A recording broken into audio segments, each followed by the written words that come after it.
Hey Raghunath, tell everyone about our Patreon community. Sure, Kaustubha.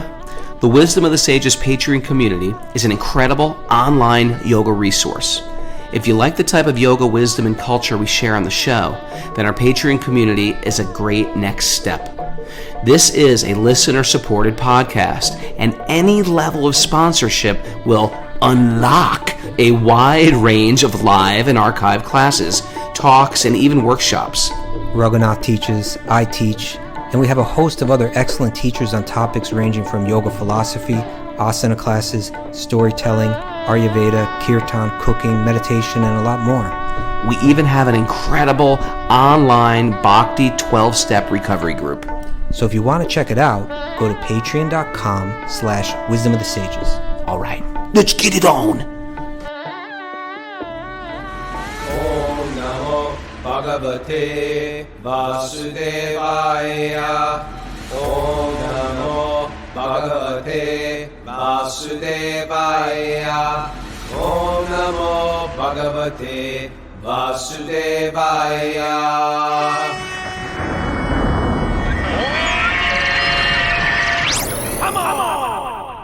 Live from Super Soul Farm, this is Wisdom of the Sages, a daily yoga podcast with your host, Raghunath, and co-host and senior educator at the Bhakti Center in New York, Kaustubha. Welcome to the show, everybody. Welcome to Walk on Wednesday, and welcome to today's study of the Srimad Bhagavatam. Oh, Raghunath, I think you need to just back off the mic just a little because things Back off? All right. Back off. Back off a little. But you're going to be right back up there in a second, so you got to either move the mic or do something. Yeah, sorry. Okay, I'll back off a little. We've been having great Sweet Baby Krishnas, Kaustubha. So I hear. At Gopal Chandra's house. We got a good group of people listening. You know, Gopal is there as parents, and his friends are there and giving him a lot of support as he's going through his cancer. And, you know, we get a lot of deep realizations, you know, in such a situation. Yeah, incredibly I'm so sweet. happy for Gopal and for all of you. In one sense, you know, death is looked at as tragic, and it's not easy to go through. But he's got such great support, and I'm sure for all of you, it's you know, really important point in your own life. I feel like, you know, yeah, I'm not going to get into it yet, but I'll reveal more as time goes on. But I'm learning a lot just witnessing him, and you know, it's true. And me and Gopal were saying yesterday, like, you know, death becomes like, and this sounds kooky. And Mara was saying this yesterday before we were leaving. He's like, this is going to sound crazy because devotees talk like this all the time, but I really get it now. It's like when you talk about a wake, and sometimes you see someone who's sick in the hospital, and you're just in tears and crying, but there's actually a different mood happening. You see people let go of attachments. You see them let go of their resentment. You see them let go of their anger. You see them let go of their control. And you see them, and then you add the holy name, and you see them just blossoming into a new person. And we were having kirtan with some of his like high school friends the other day, and his parents and stuff like that. And, you know, Damodar Priya singing, and, you know, Lita Kishori's there. And it's sort of like, you know, we're sort of just like in it. And it's sort of sometimes awkward to sing to a bunch of high school friends who've never heard the holy name and don't know, what does my friend get into? And so they're sort of confused. And the one who's in total bliss is Gopal. He's just like in bliss singing. And, you know, that type of lessons, it's like you're teaching everybody by your example. And when you add Krishna, everything becomes auspicious. Even what appears to the material eyes as tragedy. And I'm just so happy he's in my life because I'm just learning a lot from this whole situation. And yeah, I'm appreciative. Great. Mary, you want to say anything about that? I'm just grateful to be able to be there and share it with you, with him, with you all. Sweet. Yeah. Well, any announcements before we bring on our Walk on Wednesday? We do have some announcements. Hit me. Patreon members, Trevor Vaughn has an asana class at 8 a.m. today. And Bobby is offering her yin practice at 9:45 a.m. We have Bhakti recovery group meetings at 1 and 9:30. And then tomorrow evening before Sweet Baby Krishna at 5:30, Madhu is offering a workshop on balancing spirituality and career, and how to learn the basics of how to navigate, manage, and cultivate Lakshmi from a bhakti perspective. Alrighty. Well, without further ado, we're going to bring on our Walk on Wednesday. Everyone's looking around the Zoom board. Who's the Walk on Wednesday? You can't find them because they're off screen right now. Please welcome Rachel Manawis. Rachel, get over here, please. There she is. All right, now, Rachel, you got to switch seats with me because you got to get your face right on that microphone. Here we go. If you don't know Rachel, Rachel is You just screwed up the microphone. never touch the mic. Now we can't hear you at all. Is that good? I think so. All right. So Rachel's been managing my life, which is a Himalayan task, a Himalayan climb. And she's managing Wisdom of the Sages, and she's managing the Super Soul Farm, and what we're putting together with our Sage Academy, which is in-person education, as well as online education, as well as the retreats we do in India, etc. Like for our January retreat we're going to do. And I just want to welcome you and tell us where we're at, what's new, and how's it going? Yeah. Okay. So it's been super exciting couple months. It's actually why I'm here this week is to kind of walk through the property and try to get it ready for everybody to come this summer. So yeah, I just wanted to talk about a few of the events that we're having, and they're not all up on our Sage Academy site yet. We're still getting them up. Hopefully by the end of the week we'll have a good amount of them up. But all of them will be posted under the tab that says Sage Academy on the Wisdom of the Sages website. So that's where you can find them. And yeah, so we have a few Wisdom of the Sages retreats. Everybody knows about the Sachinandana Swami, the retreat with Sachinandana Swami in June. We're also going to have a 4th of July retreat. That'll be a 3-day retreat, like Friday through Monday. And then we'll have within that, we'll offer like a 1-day ticket. And I think Raghu and Kaustubha have something kind of special planned for that 1 day, which they can talk about. It's secret for now.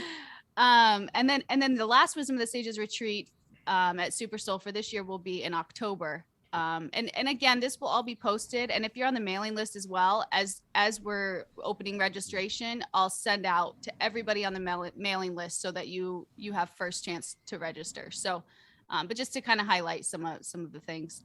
And Bobby's doing a couple yin trainings. We're going to have our first Bhakti recovery retreat with Jiva. She's leading, which that's massive. That's wonderful. Yeah. And Cindy Lunsford is also coming for a couple different retreats, one in May and then one again in September. And then we'll have a pranayama retreat. With me, by the way, me and Cindy. But yes. Cindy and Raghu. Raghu will be here for most of the retreats and leading the satsangs. So, but yeah, so we have a full schedule. The other thing we wanted to offer,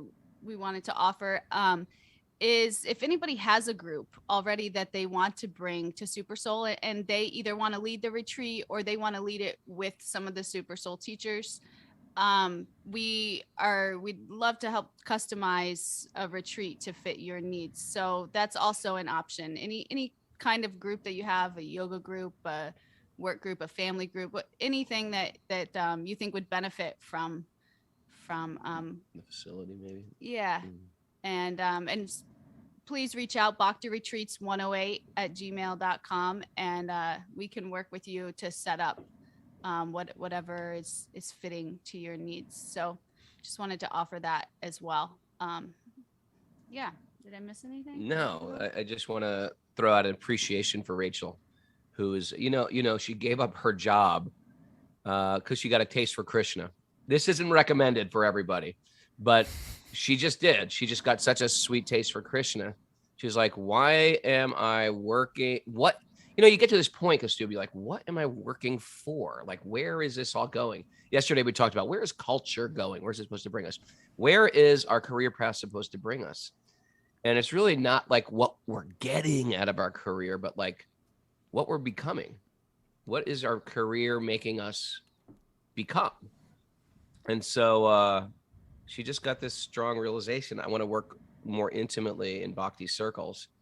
And so she's in her rethinking of her whole life. It's benefiting all of us because everybody knows my brain is scattered like scrambled eggs, and it's, and we have limited bandwidth. So we're just a lot of gratitude for what you're doing and appreciate you. Thank you, Prabhu. And thanks for walking on. So Bhakti Retreats 108@gmail.com. Any information on all this stuff, or if you want to bring a group, etc. Thank you. Haribo. Oh, Rachel. And we're having fun this week. Just walking around saying Jai Radhe. All right. Okay, say now's the time where You ready? I'm seeing your mind is like, shall I continue with banter for another 15 or 20 minutes? I got news for you, Mr. Kaustubha. Some people like the banter. I know. Okay. There's a delicate balance, isn't there? There sure is. Okay, ready? Yeah. Narayanam namaskritya naram chaiva narotamam devim saraswatim vyasam tato jayam mudiraye. Before reciting the Srimad Bhagavatam, which is our very means of conquest, one should offer respectful obeisances to the Supreme Lord Narayan, unto Narayan Rishi, the supermost human being, to Mother Saraswati, the goddess of learning, and to Srila Vyasadeva, the author. Nasta prayesh vabhadreshu nityam bhagavat sevaya bhagavati utamashloke bhaktir bhavati naishtiki. By regular attendance in classes in the Bhagavatam and by rendering service to the pure devotee, all that is troublesome to my heart will become eradicated, and loving service to the Supreme Lord, who is praised with transcendental songs, will be established as an irrevocable fact. Om Gyana Tamarandasya Gyananjana Shalakaya Chakshur Unmilitam Yena Tasmai Shri Gurave Namaha. I was born in the darkness of ignorance, and my teachers are opening my eyes with the torchlight of knowledge. I offer my obeisances at their lotus feet. Hit it, Mara. Reading from Canto 4, Chapter 12, Text 15. Oh, yeah. I really think that throwing in a last minute squirrel, I really think what this whole thing like about Rachel, and I think all of us go through this, is Bhakti makes us re-examine our speeding down the highway and pull over and sort of check the map. Like, I've been speeding my whole life. I've been speeding and speeding and speeding. And where am I? Where's the finish line? Where are we going with all this racing? What's the win? What's the home run? And sometimes you got to pull over the car and check the map and say, oh, wait a second. I missed my exit. Right? What good is your speeding if you missed your exit? So it's coming, people. If it hasn't come yet, it's coming, people. It's part of our life. We have in Bhakti, you have this examined life that is, it's going to happen to you, and for the better. It's going to make, and because Krishna is making us refine who we are and where we're going, and it's going to start to ask us these questions: what do you want? What do you really want? What do you think about that, Kaustubha? Okay, I agree. You agree? I agree. Good. All right. Text 15. We're diving into Dhruva Maharaj here. Srila Dhruva Maharaj realized that this cosmic manifestation bewilders living entities like a dream or phantasmagoria, because it is a creation of the illusory external energy of the Supreme Lord. Right, this is where we left off. We're talking about dreams within dreams, and sometimes dreams within dreams within dreams. Let me ask you a question, Raghunath. Hit me. So it's saying, okay, that this cosmic manifestation, in other words, the universe, right? Yeah. It bewilders living entities like a dream or a phantasmagoria, because it is a creation of the illusory external energy of the Supreme Lord. So what does that mean? Like let's bring this down, right? What are we being asked to consider here? Are You ready with the first question and stump the squirrel? Are you ready? What do you mean? Let's play stump the squirrel. No, you want me to answer? Well, yeah, or let me even phrase phrase it. Phrase it still. Like clarify my question a bit more. I think for most people, the idea that the world that we're living in is an illusion is hard to swallow. Like at least initially, right? Like in other words, you're saying this world is unreal. How so? You're saying that this is that what we're being asked to believe? Like we're in a science fiction film?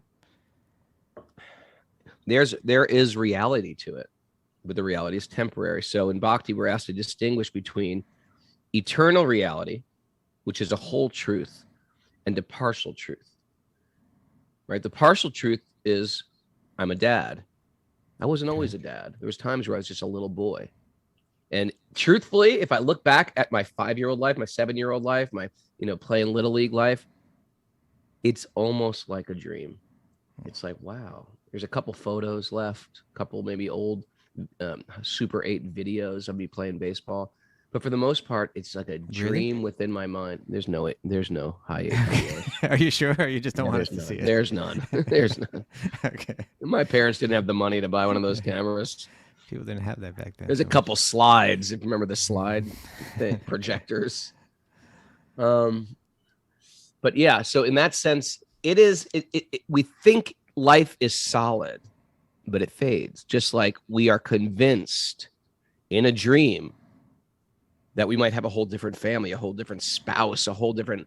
I've had dreams where I have different homes or different vehicles or different, and I've got recurring dreams like I'm trying to find a home. Isn't that interesting? I'm trying to find a home. Like is this my new home? And they seem really real. Like, okay, I've signed the lease. I'm in this home, but it's not my home. I wake up and the whole thing is gone. But in the dream, it's like completely convinced. Sometimes there's conviction of fear. I'm completely in a very dangerous situation.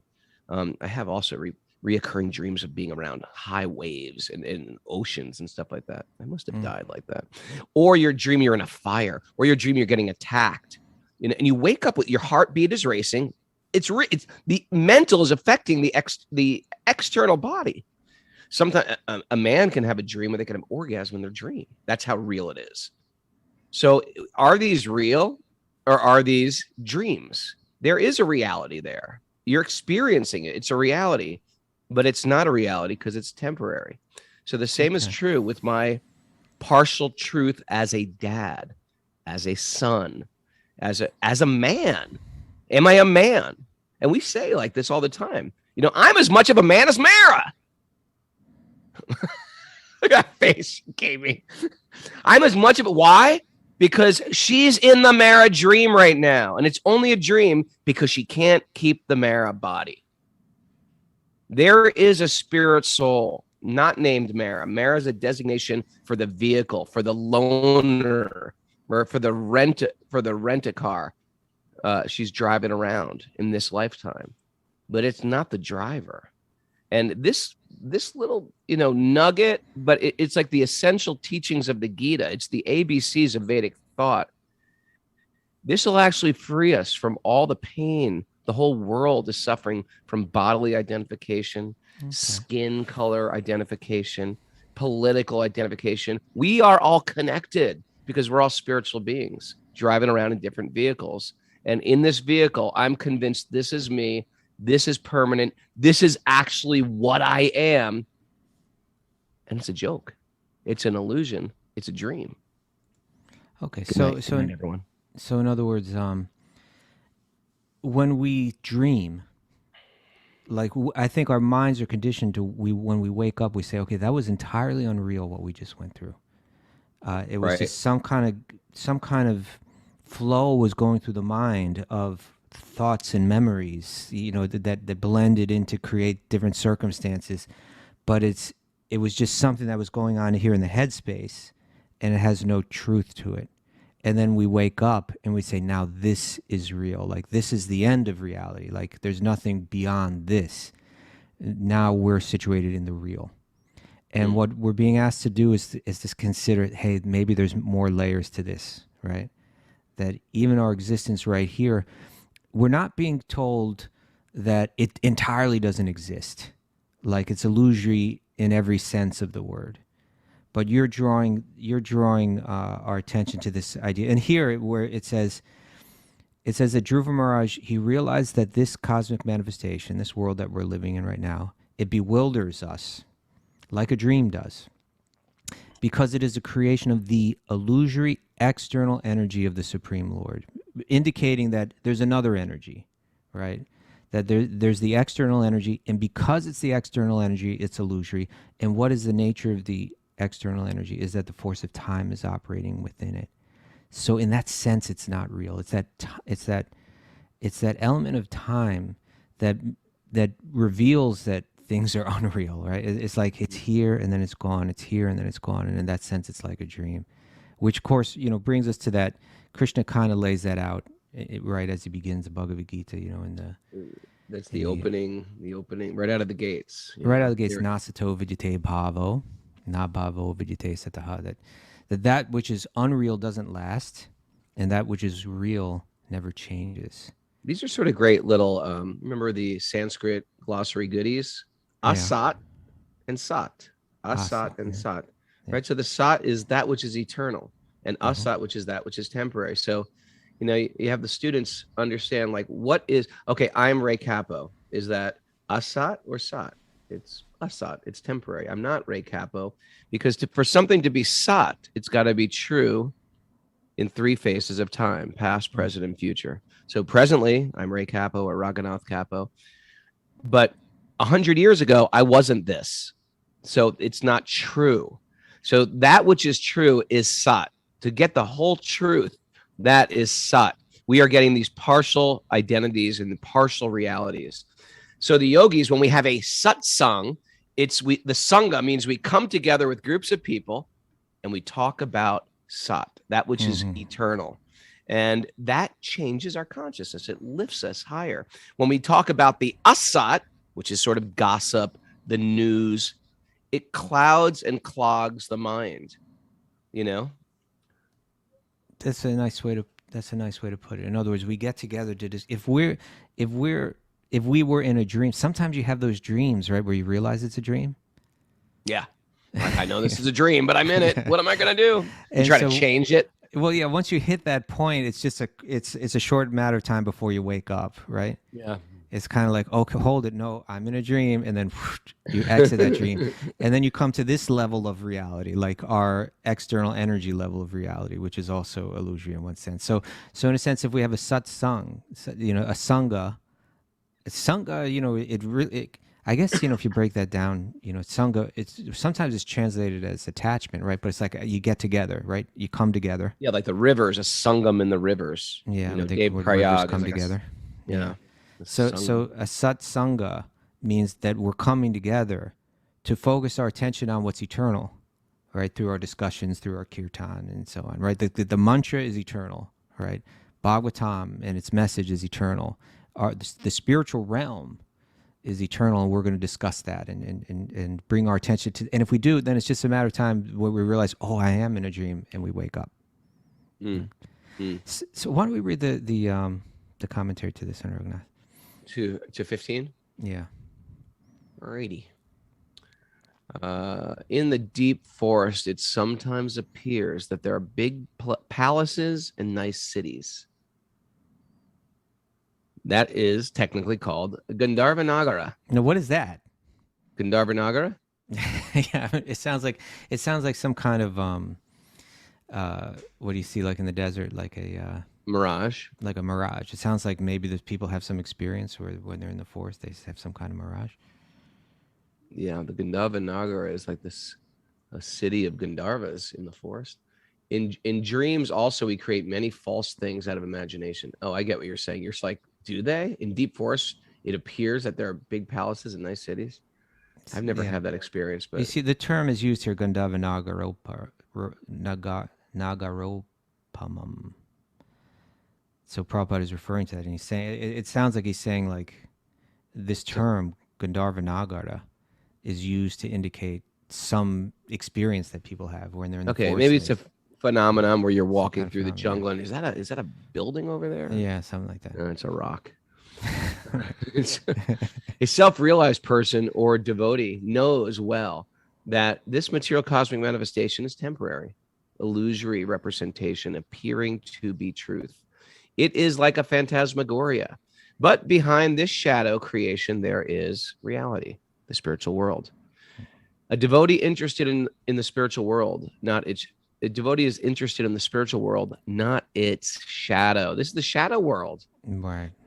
right? We want our family to be eternal, my children to be eternal, my home to be eternal.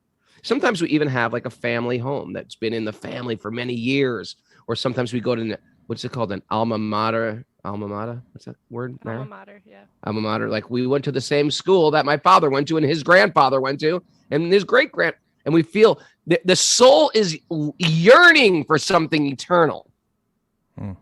But you just can't have it in this world. Even if you have that family home, eventually it'll be torn down. So we like the idea of eternality. We even like the concept of family because it grounds us. But there is no eternality in a temporary world.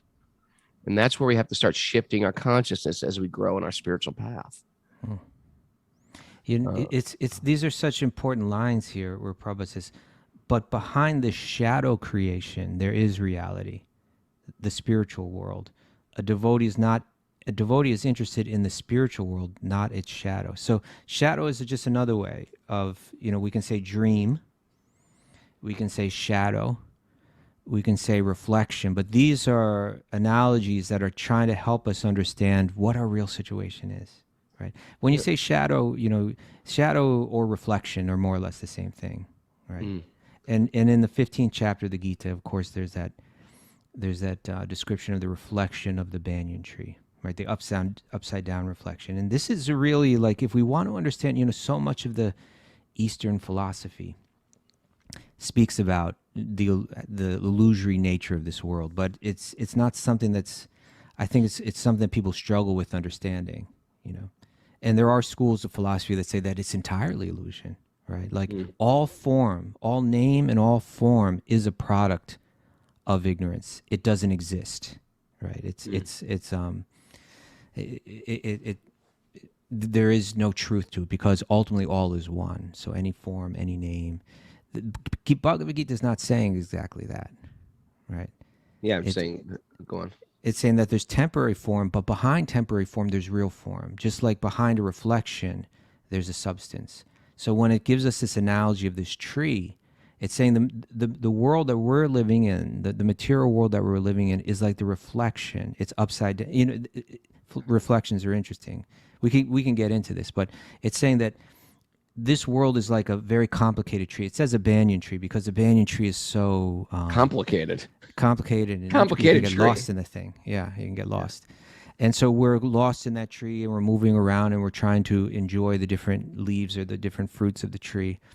And you get lost. But it's saying that one needs to cut down that illusory tree. It says you do that with the weapon of detachment, right? By becoming detached from these things in this world, then we can actually break out of the illusion. But the idea here, and what Prabhupada's saying is behind this, he says behind the shadow, or you could say shadow, you could say reflection, right? Either way. But behind the shadow creation, there is reality, the spiritual world. And this is something that's so, that's what satsanga is about, right? That's the sat. That's what doesn't change, right? Let's put time aside and talk about sat. Let's go on a pilgrimage, only sat, right? Let's only absorb ourselves in the eternal.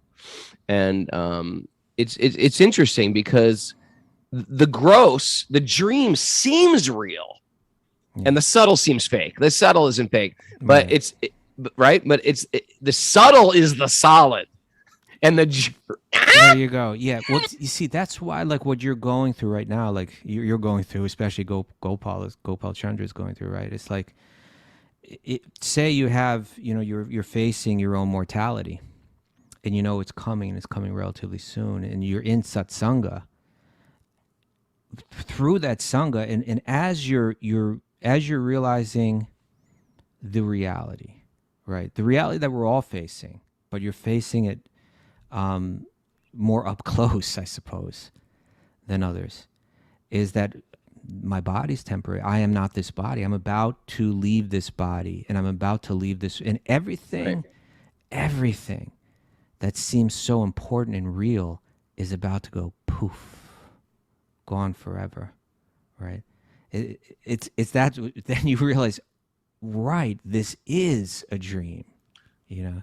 And now while we're healthy, while we have time, it's like people do this with retirement. Like, now that you're healthy, put a percentage of your income aside for your IRA. We get that. But now that we're healthy and we have time, now's the time that we have to prepare. We're in preparation for transitions, right? Transitions when things break apart. And ultimately, the final transition when we leave our body, we want to be riding high and leave this world in such a noble way, like an emperor leaves. And because for the Vaishnava, for the devotee of the Lord, everything that they do, every move they make, every step they take, it's lifting people around you wherever you go. It just happens. And even that thing that appears inauspicious, like when we hear of death, it seems inauspicious. No, totally auspicious, lifting up everybody higher. It's quite exciting. It really is. You know, it's can we stretch our mind enough? Are we locked in? Like, you know, you say this to a lot of people, they're just going to think you're crazy, right? You say that this world in one sense is illusory. And, you know, a lot of people will be like, you know, get real, you know, maybe most people. Right? Yeah, a lot of people say get real. Get real. Well, that was a thing in the 80s, right? Get real. Get a life. Ever people say that to you? Get a life. You're distributing them. You're giving them a book. Hey, would you like a Bhagavad Gita? Get a life. All right. So, you know, but can we stretch our mind enough, you know, to say, okay, maybe there's something worth examining here, right? Maybe this is a fact that if something doesn't last, it is in a sense unreal. But then what does that indicate? Where does that take me? How do I go further with that? And that's why I like the idea of like reflection, I think, is so helpful, right? Like sometimes reflection is even more than dream. I mean, dream too. Dreams, what are dreams? Dreams don't everything that happens in that dream, in any dream that we have, it's an amalgamation of what we've experienced in the non-dreaming state, right? Like weird things may be happening, but every one of them is based on something that we experienced in the quote unquote reality. You understand? Yep. Like there's nothing that you imagine in that dream that has no connection to what you've experienced in reality. And so similarly with reflections, there is no reflection without a substance being reflected, right? If I'm looking in a mirror and I see within the mirror some person behind me, then even though I'm not looking at that person, I know that person is behind me because there's no reflection without the substance being reflected, right? It's an indication. And so similarly, if this world is a reflection then, right? Well, then that indicates that there has to be something if it you know, you see another interesting thing about reflections. Yeah, let me.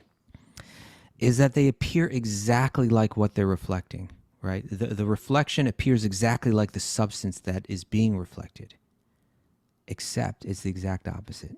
Isn't that great? Except it's the exact opposite. That's right. In the material world is that, huh? Tons of promises for satisfaction. Well, right. So if this world is ultimately dissatisfying,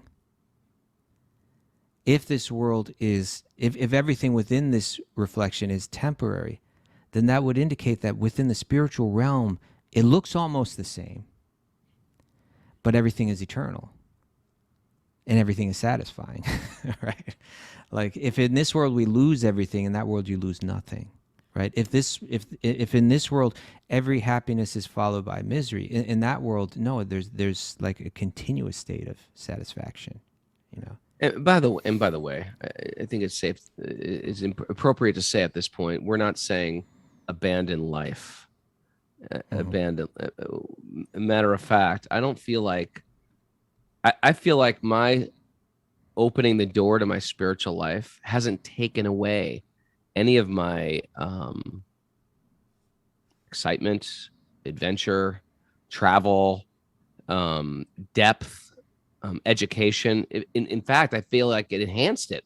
I feel like I've done on my spiritual path. It's made my life more exciting than I could ever imagine. And it's not just sort of like excitement for the sake of excitement. That gets old. It's actually, there's some depth to, like, when I travel, there's depth to it. I find great joy in what I do. I feel like I can give something to somebody. I feel like there's reciprocation. I feel like close to a community. I mean, everybody talks about community. Who cares about community unless the community is lifting me higher? I don't want a community with a bunch of crazies. That's a community too. I want a community with a bunch of people who are lifting me higher and higher. Where's community going? We talk about community, right? Where's community going? We said, where's culture going, right? What was the other thing we said? Where's this going, Mara? The beginning of the show. I said, where's culture going? Where's work? Where's the workplace? Yeah, what's my career making me become? What's my career? What am I getting out of my career? Where are we going with community and these concepts? We throw these things around, but we don't look at what the final goal, what the finish line is with these. Like, what do we actually want to get out of it? You know what you're saying, and this is, we mentioned yesterday, Chapu brought up a quote yesterday, which was actually in the purport to the previous verse, to text 14, that touches on what you're saying here, is that although we kind of get that in one sense this world is illusory, it doesn't mean that we necessarily, some transcendentalists will walk away from it all, right? And that's not invalid, although it's not the most recommended path in general. Like the Bhagavad Gita is not going to point us in that direction. Bhagavatam is not going to point us in that direction. So what Prabhupada wrote here is he said, he's talking about how a Bhakti-yogi operates in this world. And he says they perform their duties perfectly according to the materialistic way, okay? According to the materialistic way. And a materialist will look at the expert Bhakti-yogi and say, what a responsible person, right? Totally irresponsible. I say that about Kaustubha regularly, right, Mara? What an irresponsible guy. Just kidding. He's the most responsible. Am I? Yeah. So very responsible. So you're just not engaged in a bunch of nonsense all day. Okay. Anyway, whether I'm responsible or not, but what Prabhupada was saying is that you would look at this person and say, hey, they really got their act together. It's not like they're totally aloof from the material world. Externally, right? So he says, externally, they perform their duties perfectly according to the materialistic way. That is the way of behavior of great devotees. Srila Raghunath Das Goswami, one of the direct disciples of Lord Chaitanya, was the son of a very rich man. Although he had no interest in enjoying material happiness, when he was entrusted with doing something in managing the state, he did it perfectly. Srila Gaur Sundar, meaning Sri Chaitanya, advised him, from within, keep yourself and your mind completely aloof. But externally, execute the material duties just as they need to be done. This is the transcendental position. This transcendental position can be achieved by devotees only, as described in Bhagavad Gita. It's almost like you have a secret lover. His Prabhupada did use that analogy too, right? Right? A secret the paramour lover. You never tell anyone. You act like everything's normal, right? Well, Prabhupada would say even like the wife that has a secret lover, even she's doing all her household duties even more, right? Even better. Even better, yeah. But your secret lover is Krishna. No suspicion. Now. Yeah. So we go through the world doing our duties. I like this analogy too. As the cow is eating the grass, it's like almost got like the third eye on that calf. There's always watching the calf, even though it appears like the calf is just eating the grass, just chewing the grass. He's always got an eye, well aware of where that calf is and what that calf's doing. And that's what we do in the material world. We're in the material world doing our duty, but we're always got our eye on the prize. Oh, Krishna, you're mine. That's all. You're all I want in this world. So we've been talking about this last week and this week, right? We're focused on these two levels of awareness, the relative and the eternal, right? The relative and the absolute. And hopefully we're operating well in both, right? On the external level, all our duties and all our responsibility, we're cultivating detachment through that, in the sense that where some people, that realm is the realm of their attachment, right? For the Bhakti-yogi, it's actually the realm of their selflessness. I will be dutiful. I will be responsible. And in this way, I'm neglecting the pulling of my senses in other directions. But at the same time, cultivating that awareness always of the Sat, of what's eternal. And when there's in that 15th chapter, where it describes that upside down banyan tree, right? It's saying, okay, our world is the reflection. It's the upside down tree, which appears just like the spiritual realm, but is the exact opposite, right? Everything's temporary. Everything's dissatisfying. So with the weapon of detachment, with the axe of detachment, you can cut down that illusory tree. And then it says, and then one surrenders unto the Adi Purusha, the original person, from whom everything has extended since time immemorial, including the reality and the illusion, right? The substance and its reflection. And then in the Gita, Krishna goes on to describe who can recognize this, who can perceive reality, right? Like most of us are moving through the reflection without any idea that it is a reflection. But who can see it as it is, and what are the qualifications? How do we see it as it is? You want to hear what those qualifications are, Raghunath? Please. He says, freedom from the bewilderment of the need for false prestige. That's one. Okay. As long as I'm in this material realm, freedom from the bewilderment of the need for false prestige. If I have a need for false prestige, to be recognized as being special in this world for what I've accomplished, whatever. Oh, Kaustubha, you're the senior educator. The senior educator at the Bhakti Center, Mara. Mara, number one. Number one chef. Number one caterer County. in all of Columbia County. Raghunath, big rock star. Rock and roll. But as long as we have any attachment to that, it means we're clinging to the illusion. We'll never be able to perceive the reality. If it's saying, I want the illusion, right? I'll take the blue pill instead of the red pill. Give me the illusion. Right? Well, if you think about it, what is it to be the senior educator or the rock and roll guy on stage or the head chef of the number one catering company? What is it? And if I'm enjoying that as my eternal identity, I've missed the boat. It's a temporary flicker, right? Like a blink of an eye. And I say, no, that's me. I'm the singer of this cool band. It's a moment, dude. It's over. It's over in a moment. And so if I use that as my identity, it will be, my whole existence will be riddled with anxiety because there's always fear I'm going to lose it. Mara's worried. It's the new, the elections are coming up for the new number one. And she's going out there knocking door to door, vote for Simon's Catering. Two. Even she's number two. It's like number two is just the number one of the losers, Mara. You can't be number two. You gotta get number one. So if I have that temporary identity as my identity, good luck. Yeah. You're setting yourself up to walk through the threshold of anxiety. And not only will you feel the anxiety, but what's being mentioned here is you won't perceive truth, right? In other words, it's like turning to the Paramama in your heart and saying, I prefer the illusion. Give me the illusion.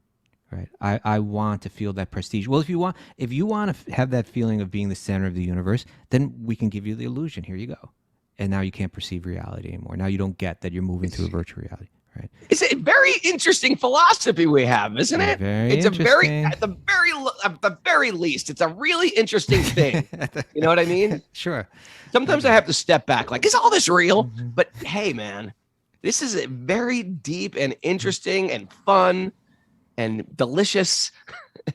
Okay. So I got to add deliciousness into that too. So that's the first one, freedom from the bewilderment. This is, again, these are the qualities that one needs to perceive reality, as mentioned in the 15th chapter of the Bhagavad Gita by Krishna. He says freedom from the bewilderment of the need for false prestige. The next one is freedom from the faults derived from worldly attachments. Freedom, say that again. Freedom from the faults derived from worldly attachments. The faults? Yeah. I wonder if that's klesha is used there. Maybe, Mary, you want to look that up? Sure.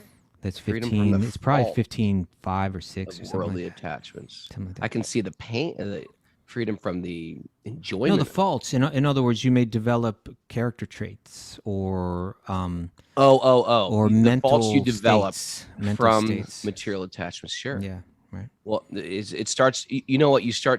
Your identity becomes your stuff. Yeah. I'm that guy who lives here. I'm that guy who drives this. I'm that guy with my big, beautiful head of hair. Whatever it is, whatever you're attached to, that becomes you. Maybe the truck. Maybe the beard with the stripe. Yeah. Okay, freedom from false prestige, illusion, and false association. We talked about the truck with the stripe yesterday. We said that, you know what? It might help me from not having to take birth again. If I imagine on my deathbed, I was like, if I only had a stripe on my truck, I'd be happier. And I have to go back. So we have freedom from the bewilderment of the need for false prestige, and we have freedom for the faults derived from worldly attachments. The next one is focused on the eternal. That's what we've been talking about, right? On the sat, right? You need satsanga for that, right? You need to keep your mind focused on the eternal. Yep. Done with material desire. Yep. And finally, freedom from the dualities of happiness and distress, even-mindedness, right? Practicing that, right? Practicing that. This is the state of mind that the yogi cultivates, that the yogi day by day is checking their own mind and saying, am I there? And if I'm not, let me get there, right? Let me correct it. Let me straighten it out. Let me think and see the world like this. I'll go through them again. And only with this will I perceive reality. Freedom from the bewilderment of the need for false prestige. Freedom from the faults derived from worldly attachments. Focused on the eternal. Done with material desire. And freedom from the dualities of happiness and distress.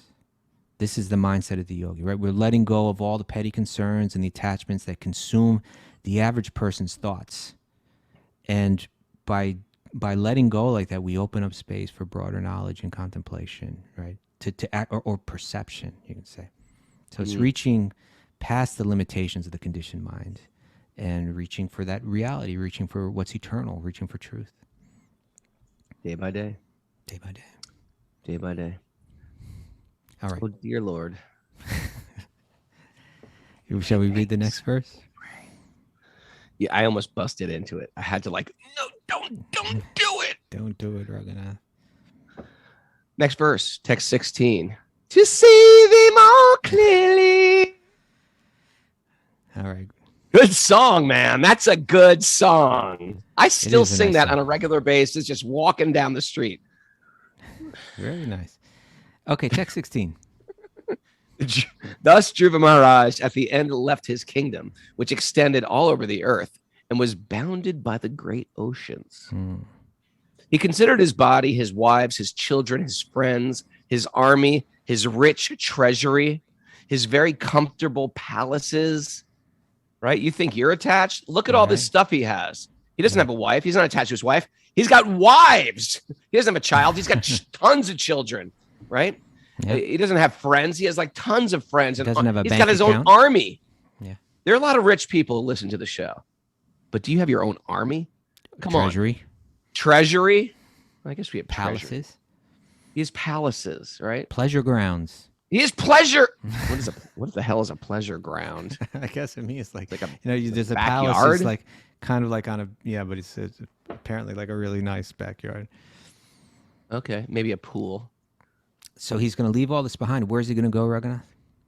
Well, first of all, it says he saw them all as to be creations of the illusory energy. the reflections. Their That's a big shadows, thing. All this the stuff dreams. that I quote love, I can't own. It's like embracing an apparition. So what he does, right, is he knows that time will take it away from me, or I could let it go.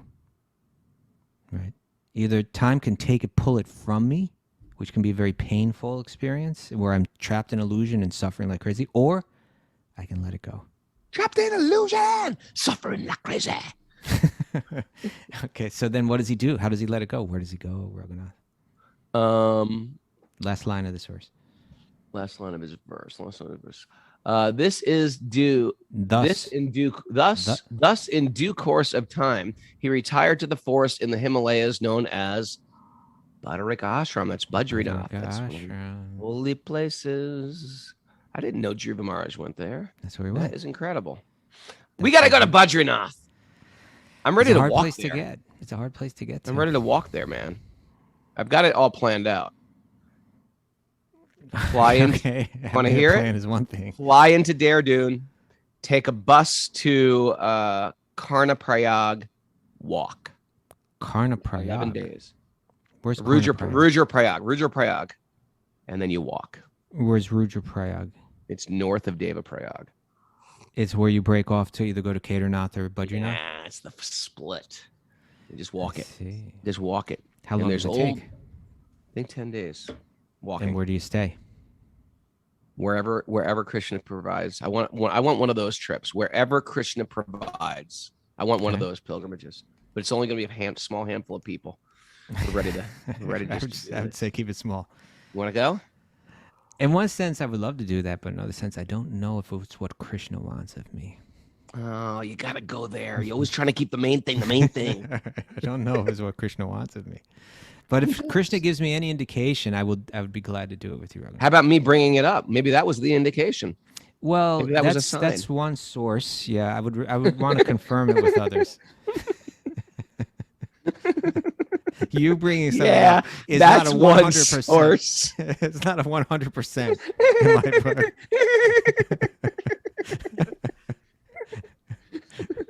But it could be there's a good chance if you bring it up, it's like it's the right thing. But it might be a good thing, but not the right thing. It might be a good thing to double check another source. Double check. Like my common sense. Like almost anyone. Like almost anyone. All right, Vera, do we have any takeaways for today? Oh man, it's takeaway time. It's takeaway time. What is my career and my community making me become? Yeah. Mm-hmm, okay. When you add Krishna, it all becomes auspicious. Sure Yes. does. Refine who you are and where you're going. Yeah. Yeah. Pull over the car and recalibrate the compass. Ooh, Did I say that? Okay. I didn't say Pull that. over I the said car pull over and the car. recalibrate. I said check the map, but I like recalibrate the compass. Thanks. The GPS. Yeah. We think life is solid, but it fades. Mm-hmm. Yeah. Shelter lyrics, by the way. Pull over the map is okay, go on. We're seeking eternality in a shadow world. All right. Our shadow world, Trenton. The subtle is the solid. Subtle is the solid. The subtle. That's like that name. The new Shelter record. Subtle is the solid. The shadow is the substance. The subtle is the solid. As opposed to like the gross, which is usually temporary. Remember the subtle. Okay, I got you. Remember Now I got it. Okay. Subtle is what's solid. Gotcha. We're in preparation for our final transition. We are. And the interesting thing is, there's tons of transitions, right? Mm-hmm. I'm in transition right now. We're in transition. Okay, go on. Do our duty in the world, but keep Krishna the main thing. Mm-hmm. Main thing. The Paramore lover. Yeah. He's my lover. Always cultivate awareness of the eternal. Do so, yes. And Please. number 2 is the number 1 of the losers. Number 2. Second place is the number 1 of the loser. Thanks, everybody. How about day by day, day by day? Oh, dear Lord, 3 things I pray. Kaustubha, ready? To see thee more clearly, Day by day. love thee more dearly, Day by day. follow thee more nearly, day by day, day by day. That is a great song. That is a great song. I wonder if the Euros know that. Europeans, do you know that song? Because we grew, that's in my blood, that song. I learned my whole New Testament from That must have watching been, and what was listening to Godspell. what was the cool church thing you went to? Like the folk kids? mass. The folk mass folk in the mass. basement. It's St. like Peter's folk Church. mass classic, right? That was a folk mass hit. Thanks, everybody, for joining us. Thanks to Rachel Manowis, our Walk on Wednesday. Check out on the wisdomofthesages.com website the new Sage Academy list. We're going to post more stuff this week. If you're not on the Wisdom of the Sages mailing list, do it. We'll send you stuff out when things are happening. We got an exciting year. I'm really excited.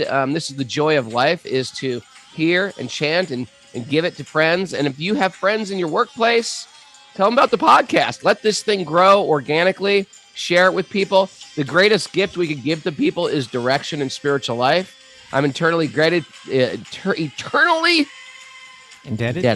to all my teachers. Grateful to all my teachers and friends who pulled me along, even though I'm trying to dig my heels into the material world. Thank you very much. Hands in the air. Haribo! Oh, there's no sweet baby Krishna tonight. Oh. No sweet baby Krishna tonight. We'll keep you posted on that for tomorrow.